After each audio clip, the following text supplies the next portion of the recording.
வணக்கம். என் பெயர் இல்மியா. நான் 3ஆம் வகுப்பு படித்து வருகிறேன். நான் உங்கள் முன் பேச வந்துள்ள தலைப்பு சகோதரத்துவம். பார்த்த உடனே பாசமாய் பண்பாக அக்கா என்று அழைத்தாய். பயத்துடனும் அன்போடும் புன்னகையோடு என்னை அணைமித்த உன்னை இன்புடன் அரவணைத்தேன். தம்பி என பாசத்தோடும் கண்டிப்போடும் பாதுகாத்தேன்.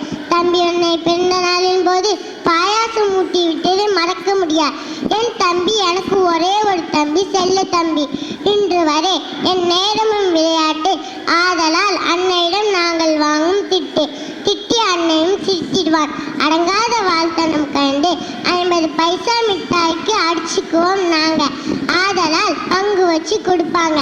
மின்சாரம் என்று மின்மினி பூச்சி ஒளியில் மாடிப்படி இறங்கி போக மறைச்சு நின்று பயம்படுத்தி மயக்கம் போட்டு நாவில கதறி கதறி அழுதானே. அந்த காட்சி இன்னும் சுகம்தானே. 5 வயது வித்தியாசம் இன்னும் குறைவில்லை. எங்கள் இருவரின் பாசம் ஒரு முறை கூட அக்கா என்று ஆசையை அழைத்ததில்லை. அவன் ஒரு பேச்சுக்கு கூட என் கவிதைகள் நல்ல இருக்குன்னு சொன்னதில்லை. இருந்தும் நான் விட போவதில்லை. அவனிடமிருந்து ஒரு பாராட்டு வாங்கும் வரை. நன்றி. அஸ்ஸலாமு அலைக்கும் வரஹ்மத்துல்லாஹி வபரகாத்துஹு.